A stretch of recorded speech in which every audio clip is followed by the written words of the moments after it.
basically private sector consulting groups, and with the group of senators that had been designed by the Mexican Senate, what had been del Senado mexicano. first elements in this kickoff Ha habido process. unos primeros With that, elementos I en will este open arranque. for Q&A, and again, I will answer in the language the question is being expressed.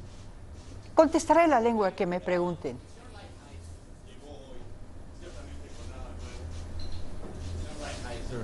Llegó hoy ciertamente con nada nuevo, lo hemos escuchado antes, pero el tono fue picoso. ¿Cómo lo siente usted y esta cuestión de la insistencia de Estados Unidos de que hay que terminar con el déficit comercial de 66,000 millones de dólares que tiene con México? Y lo que le quiero preguntar, no solamente su punto de vista acerca de eso, sino también si esta contabilidad de los 66,000 millones de dólares de los que Estados Unidos habla son ciertos, porque parece que ellos fabrican cosas en México, las traen y luego las meten y las contabilizan como si fueran productos mexicanos. ¿Nos puede usted aclarar ese punto, por favor? Y cómo recibió usted los comentarios de Lighthizer. El discurso de esta mañana de nuestro contraparte, el embajador Lighthizer, dejó claro diferentes visiones, inclusive algunas que nunca las habíamos escuchado conjuntamente en un mismo mensaje.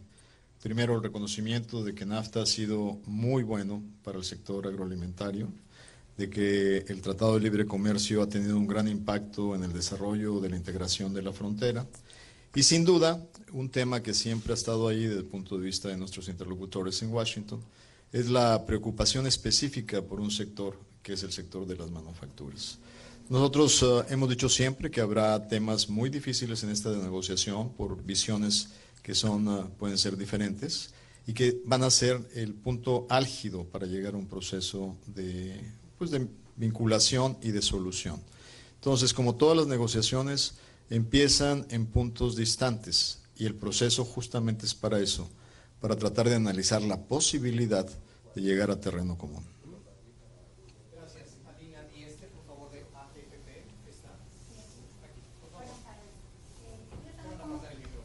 Gracias. Buenas tardes. Querría saber cómo puede el TLC, el Tratado de Libre Comercio de América del Norte, atender el reclamo de Estados Unidos de tener más empleos en la industria manufacturera de Estados Unidos sin ver perjudicados a los otros socios, en especial a México. ¿Cómo se puede atender eso? Bueno, uno de los elementos que ha sido parte de la discusión desde el inicio es cómo podemos mejorar la integración de las cadenas de valor y cómo podemos desarrollar los incentivos para que la mayor parte de la cadena productiva se establezca en América del Norte, siempre cuidando los límites de la competitividad y de no exagerar en el proceso. Entonces ahí hay una vertiente que nos puede ayudar sin duda a traer nuevas inversiones a la región y de poder integrar de manera más eficiente cadenas de valor. Claramente, y lo repito desde el principio, cualquier esfuerzo por hacer un esfuerzo de mejores balances comerciales en América del Norte tendrá que ser a través de la expansión del comercio, no a través de la contención del comercio.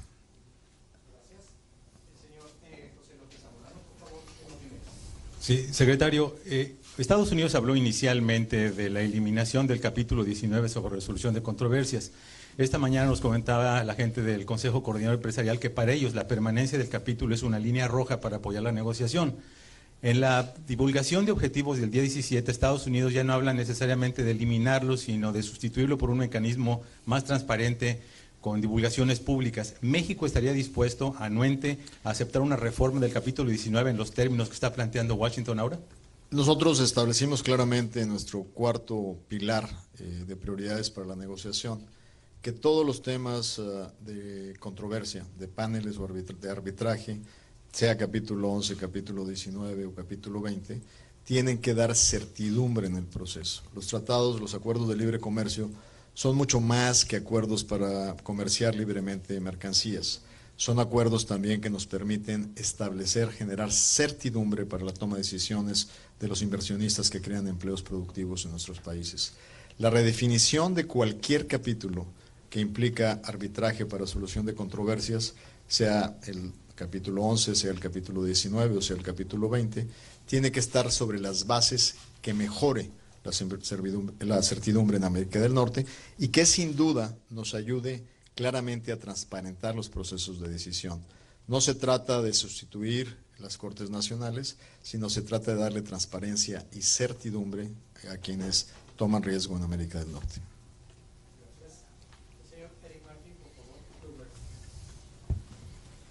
Gracias. Buenas tardes, señor secretario.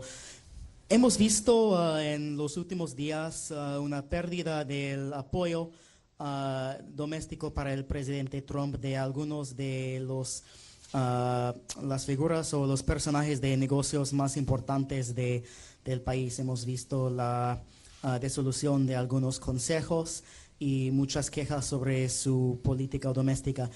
¿Piensas que esta va a reflejar en alguna manera en las negociaciones y el proceso que están empezando? Primero, y segundo, ¿cuál es la prioridad número uno para México en esta semana, esta primera ronda aquí en Washington? Gracias. Bueno, en primer lugar quiero decirles que la experiencia mexicana en términos de proceso de consultas para fortalecer la posición negociadora del Estado mexicano, del gobierno mexicano, se ha fortalecido tradicionalmente con una participación muy cercana de nuestro Consejo Consultivo para Negociaciones Comerciales e Internacionales. Eso ha sido una clave del éxito. Somos bien conocidos porque en todas nuestras negociaciones nos acompaña un grupo muy nutrido de empresarios del país que sin duda están en completa y plena interlocución con nosotros. No quiere decir que las posiciones son exclusivamente determinadas por sus opiniones, pero nada se pone en la mesa hasta no generar los consensos necesarios. Hoy vieron ustedes que nos acompañaron casi 100 empresarios, representantes de los diferentes sectores productivos y 8 senadores de la República. Creo que en negociaciones comerciales internacionales es muy saludable tener la unidad importante en objetivo y definición que representa la interlocución no solo con los sectores productivos, sino con la sociedad civil organizada. Y en tu segunda pregunta, yo te diría que de esta ronda de negociaciones tenemos que salir con una claridad en materia del documento básico en cada una de las mesas que estamos desarrollando simultáneamente para iniciar el proceso formal de negociación de textos. En algunos temas tenemos textos alternativos de diferentes países, en otros temas podremos confluir rápidamente al texto presentado, pero la idea es poder llegar a la ronda de México que ocurrirá en la primera quincena de septiembre para poder ir detectando aquellos temas de mayor nivel de nobleza y beneficio común que pudiéramos ir claramente cerrando por beneficio de claridad de los tres países. Esto nos permitiría ir aprovechando cada una de las rondas que están programadas de aquí al fin del año. Entonces, la primera prioridad en esta ronda es avanzar teniendo ya textos definidos como base de negociación en cada uno de los grupos. Gracias. Secretario, si nos pudiera explicar un poco en qué temas de las 28 mesas que van a iniciar en esta semana de ronda, cuáles son en donde usted ve, como dice, mayores posibilidades de que se llegue a un acuerdo fácil, y en cuáles son los temas donde dice que estaría un poco más complicado, o a lo mejor no es la palabra, más difícil llegar a algún acuerdo. Y en una parte de su discurso en la mañana hablaba del acuerdo exitoso, que tenía que ser funcionar para todas las partes. Si me pudiera explicar qué elementos tendría que tener el acuerdo para que sea exitoso, a pesar de que en algún momento van a tener que ceder ustedes o los demás países. Gracias. Bueno, en primer lugar te diría que cualquier negociación implica claramente que todas las partes tienen que mostrar flexibilidad para lograr objetivos. Esa flexibilidad claramente está orientada para llegar a una solución que permita mejorar lo que actualmente existe. Entonces, esto está claramente orientado en ese sentido. Ahora, en ese proceso, en una negociación que tiene altos incentivos para un desarrollo eficiente, veríamos que hay capítulos muy positivos para los tres países, como por ejemplo el tema de pymes, que no está reflejado en el NAFTA original, de SMEs, de pequeñas y medianas empresas, que sería un capítulo muy importante para definir la estrategia para integrarlas dentro de la cadena de valor. Es un claro ejemplo de esos capítulos que pudieran ser importantes. Hay temas de facilitación, hay temas de lo que sería la instrumentación, o lo que se dice en inglés enforcement, de acciones específicas para poder mejorar el tema de fronteras. Entonces hay una serie de elementos que podríamos subrayar como elementos propositivos que es en el mejor interés de todos de avanzar. Bueno, los temas de alguna manera más difíciles en este proceso, ustedes los han venido detectando a través de contrastar nuestros posicionamientos públicos y esos pues resultan claros y obvios, ¿no? Justamente todos los mecanismos de solución de controversias serán un tema de discusión que tomará un poco más de tiempo. Los temas de análisis por la misma naturaleza de extensión de las reglas de origen definidas en el acuerdo serán ejemplos también de los temas más complejos para ir avanzando. Una recomendación, una que otra en inglés intercalada. Señor secretario, yo le quiero hacer dos preguntas. La primera, nos acaba de decir usted que el representante comercial de la Casa Blanca habló positivamente del acuerdo. No. Bueno, nos dijo que dijo cosas positivas en términos de la factura, que yo recuerde, y estaba presente, dijo que el Tratado de Libre Comercio era un fracaso para muchos estadounidenses, y creo que hay testigos aquí, a menos que se lo haya dicho en la reunión bilateral o en la trilateral, pero públicamente no lo dijo. Quisiera, si me subrayara en qué parte lo dijo él. Y la otra, tomando en cuenta la transcripción de la conversación telefónica que tuvieron el 27 de enero el presidente Donald Trump con el presidente Enrique Peña Nieto, y hablando del Tratado de Libre Comercio, él encargó básicamente la negociación a su yerno, Jared Kushner, y al secretario de Relaciones Exteriores de nuestro país, que sigue en etapa de aprendizaje, Luis Videgaray. Quisiera preguntarle a usted si en estas negociaciones va a consultar con Videgaray el resultado de estas sesiones, estos 5 días, o está usted completamente a cargo de la renegociación. Gracias. Bueno, primero comentarte que no, escuchamos el mismo discurso tú que el que escuché yo, el que escuchó usted y el que escuché yo. Y en ese sentido, lo que estoy expresando no es que haya dicho lo que dijo, es que hay gente que se han beneficiado con el tratado. Y él claramente estableció que el sector agrícola, exportador y la frontera se ha fortalecido.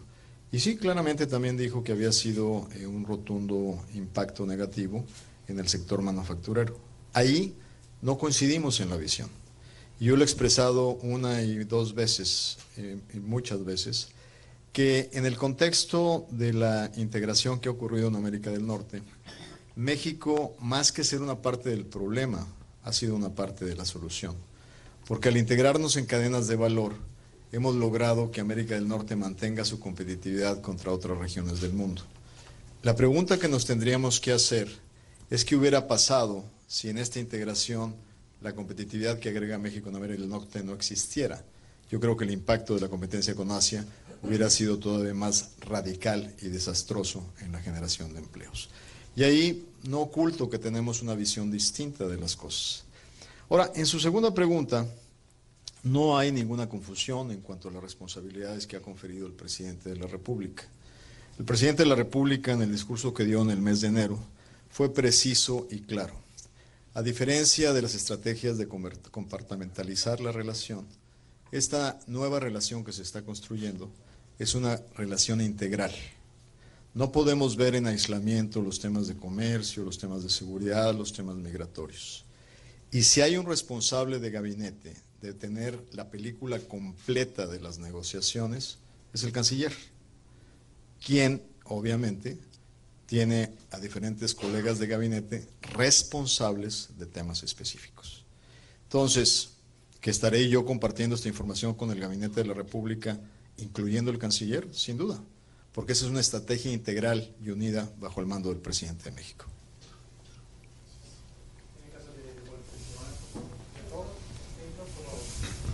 Thank you very much for taking this and taking some questions. Gracias por tomar esta pregunta. So you said there were no surprises this morning, and yet Usted dijo que no había sorpresas, pero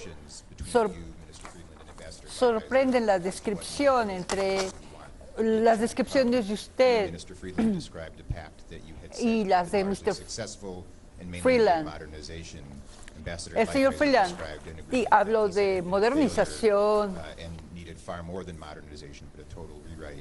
What is your assessment of how Ambassador Lighthizer described the agreement, and how do you bridge that gap?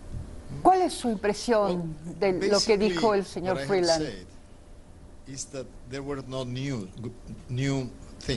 Yo dije que no había nada nuevo. Lo que dije hoy fue parte de una declaración pública. Probablemente usted lo escucha en el mismo lugar, bajo el mismo techo. No es sorpresa, lo hemos dicho varias veces. Lo dije en español.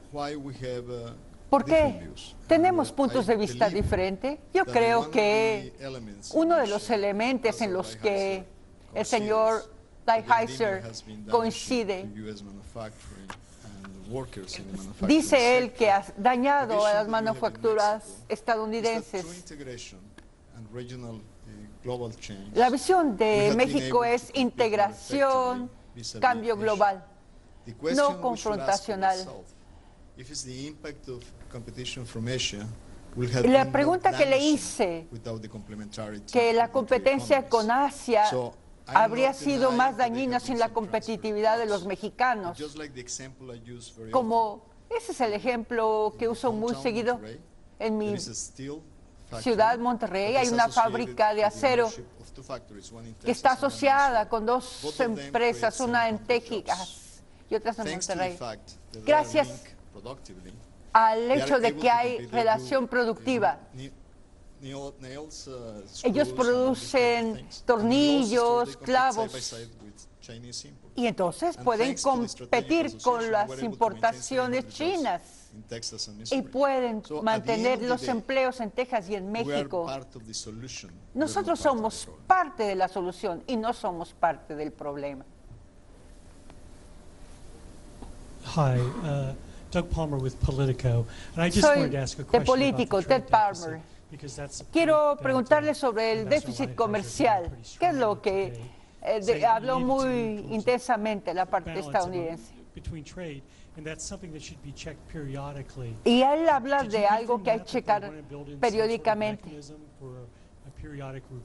¿Usted qué piensa sobre la propuesta de una revisión periódica del acuerdo? Y también, por favor, hablar sobre las reglas de origen en el sector automotriz para buscar un importante contenido estadounidense. ¿Sería aceptable para México? Primero respondo a su segunda pregunta. En la historia del comercio mundial, en los acuerdos bilaterales, la política básica es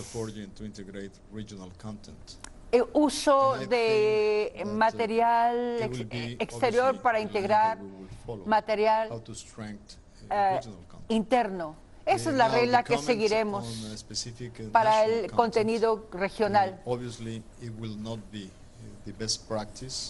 Sí, no será la mejor práctica introducir ese tipo de rigidez en el proceso, ni para México ni para las empresas estadounidenses. Hay mejores herramientas para incentivar soluciones y políticas de desarrollo. En el tema del contenido nacional como tal, sería muy complicado. Sus comentarios sobre el déficit comercial, dijo, ¿cómo podría ser revisado esto, el del déficit? Creo que la pregunta, hacer una revisión periódica, creo que es una estrategia natural, muy saludable, que los acuerdos tengan oportunidad de ser evaluados para ver cómo van. Creo que es en el interés mejor de ambas partes. Yo no oí una propuesta específica, pero estamos listos para analizarla cuando esa propuesta esté en la mesa.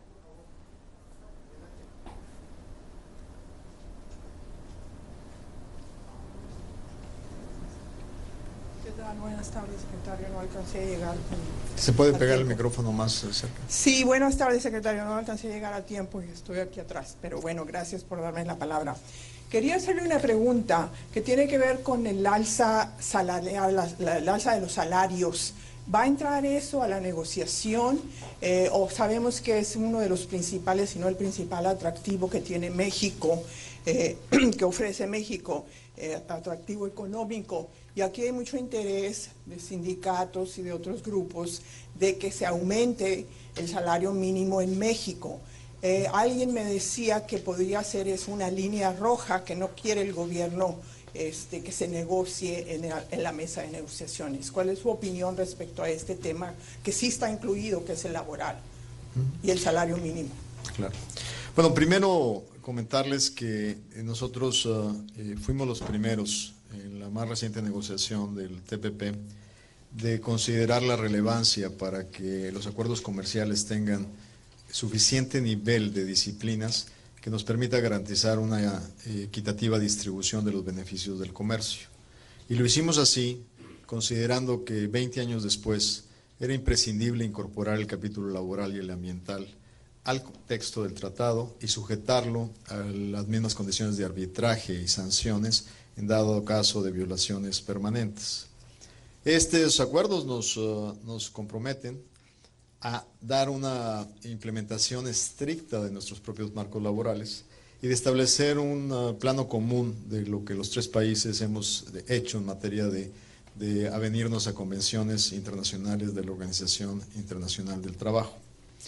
Yo creo que es clarísimo que el diseño económico de América del Norte nos lleva a la conclusión contundente de que al fortalecer los derechos de los trabajadores, sus derechos de sindicalización, de libre asociación, sus derechos de negociación de contratos, es un mecanismo para fortalecer la capacidad negociadora en el mercado de trabajo. Y esto automáticamente se debe reflejar en un esquema equilibrado dentro de las condiciones particulares de cada mercado. México establece de una manera integral y con un diálogo en sus propias instituciones laborales y empresariales, el diálogo sobre la política de salarios mínimos.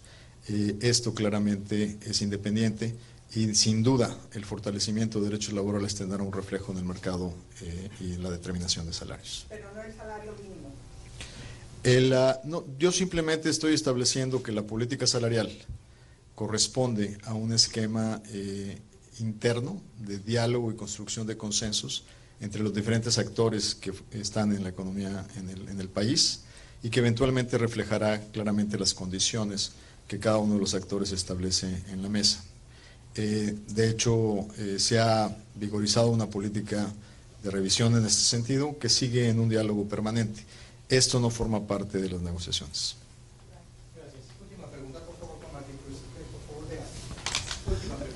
I'm Marty Krutzinger with the Associated Press. Soy de AP. ¿Podría describirnos las discusiones iniciales como un esfuerzo para reducir las diferencias en esta primera ronda?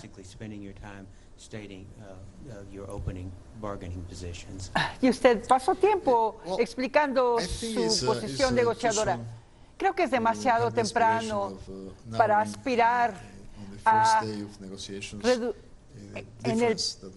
para reducir las diferencias en el primer día de negociaciones, pero creemos que buena parte de esto es que nosotros iniciamos el diálogo en este proceso y eventualmente vamos a empezar a cerrar las diferencias. Nuestra primera aspiración será que para la próxima ronda estaremos en condiciones de analizar los distintos grupos de trabajos. ¿Qué texto será positivo, amistoso, constructivo para que inmediatamente podamos concluir y dar impulso al proceso? Tenemos el reto de hacerlo en las próximas semanas.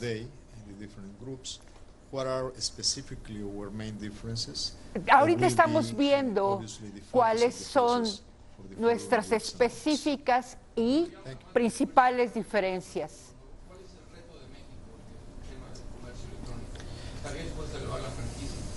Bueno, la verdad es que en materia de comercio electrónico, y esa es la última pregunta que estaré tomando, existen diferentes ambiciones. La primera es que es claramente una plataforma fundamental para el fortalecimiento de las pequeñas y medianas empresas mexicanas para poder lograr las ventajas del posicionamiento en plataformas. Al mismo tiempo, conscientes de que tenemos que tener cuidado. De hecho, creo que hoy hubo una publicación de tweet del presidente Trump de cómo hay que tener cuidado del impacto que tiene el uso extensivo del comercio en todo lo que es la generación de empleos en las pequeñas empresas comerciales y distribuidoras. Entonces es un balance muy fino entre la necesidad de posicionar a las pequeñas y medianas y también el balance de tener cuidado. Una franquicia desproporcionalmente alta puede ser una puerta de entrada indirecta con competencia desleal en materia de textiles y en otros productos. Pero al mismo tiempo la restricción sería una limitación a las oportunidades de los consumidores de poder estar conectados en un mundo global y altamente competitivo. Gracias.